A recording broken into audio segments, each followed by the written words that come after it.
बच्चों, दहन के लिए वायु का होना आवश्यक है। वायु चूंकि कई गैसों का मिश्रण है, वायु में सबसे ज्यादा कौन सी गैस रहती है? नाइट्रोजन, और उसके बाद ऑक्सीजन, तब और कई गैसों का मिश्रण है। तो हम लोग प्रयोग के द्वारा समझते हैं कि जैसे, और उस प्रयोग के लिए एक मोमबत्ती जली हुई है, इसके लिए क्या क्या चाहिए? मोमबत्ती चाहिए, कांच का गिलास चाहिए और माचिस चाहिए। और इसी से यह सिद्ध हो जाएगा कि दहन के लिए वायु आवश्यक है। ये मोमबत्ती भी जल रही है, यानी वायु चारों तरफ से इसको घेरे हुए है, वायु में ही ऑक्सीजन है, और ऑक्सीजन है तो इसको ऑक्सीजन की निर्वात गति से आपूर्ति हो रही है, इसलिए ये मोमबत्ती जल रही है। और जैसे ही वायु का कनेक्शन इस मोमबत्ती से कट करेंगे तो थोड़ी देर जलने के बाद ये मोमबत्ती क्या होगी? बुझ जाएगी। समझ रहे हो?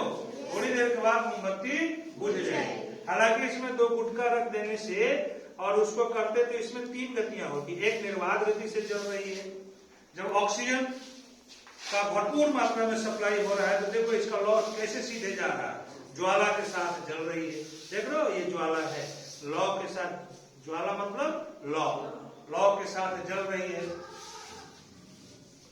और जैसे ही गुटका इधर 2 रख देते हैं और उसके ऊपर इसको डालते हैं ना, कांच का गिलास को, तब यह है इसमें थोड़ा थोड़ा इसमें धुआं फेंकता, क्योंकि इसकी ऑक्सीजन की सप्लाई को कम कर दी है। लेकिन चूंकि गुटका उपलब्ध नहीं है, लेकिन इसको हम लोग फिर भी जब इसको कांच के गिलास को जब इसके ऊपर ढकेंगे तब देखना थोड़ी देर जलने के बाद ये बुझ जाएगी। करते हैं, कांच के गिलास को उठाया और देखना,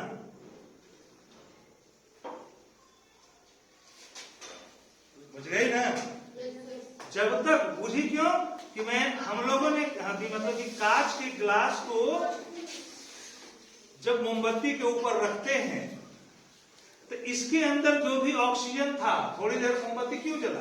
इसके अंदर भी तो कुछ ऑक्सीजन होगा, उसके सहारे थोड़ी देर जला, और जब ग्लास के अंदर ऑक्सीजन खत्म हो गया तो मोमबत्ती बुझ गई। इसलिए यह साबित हो रहा है कि जलने के लिए ऑक्सीजन यानी वायु का होना आवश्यक है। आइए एक बार फिर से करते हैं, उसके बाद तुम लोग भी करना।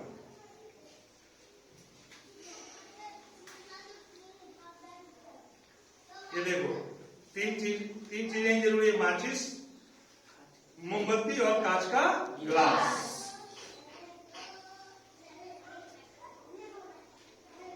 इसको जला दिया, मोमबत्ती जल रही है। समझ में आ रही है ना बात? मोमबत्ती जल रही है, मोमबत्ती जलने के बाद थोड़ी देर जल रही है, और यानी कि वायु की निर्वात गति से आपूर्ति हो रही है। वायु में ही ऑक्सीजन है, इसलिए ऑक्सीजन की निर्वात गति से आपूर्ति हो रही है।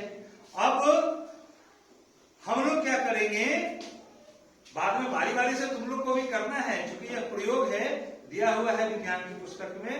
ये करना है कि हम लोग क्या करेंगे, कांच के गिलास को मोमबत्ती के ऊपर रखेंगे। मोमबत्ती के ऊपर रखेंगे तो क्या होगा, मोमबत्ती बुझ जाएगी, लेकिन थोड़ी देर के बाद बुझेगी। थोड़ी देर के बाद इसलिए बुझेगी कि कांच के ग्लास के अंदर भी तो हवा है, उसमें भी तो ऑक्सीजन होगा।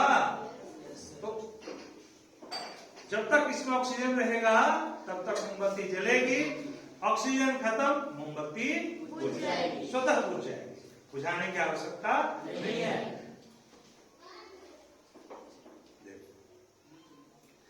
हुआ ना? समझ में आ गई बात? चलो, आज का प्रयोग यही। अब तुम लोग आकर के बारी बारी से करो।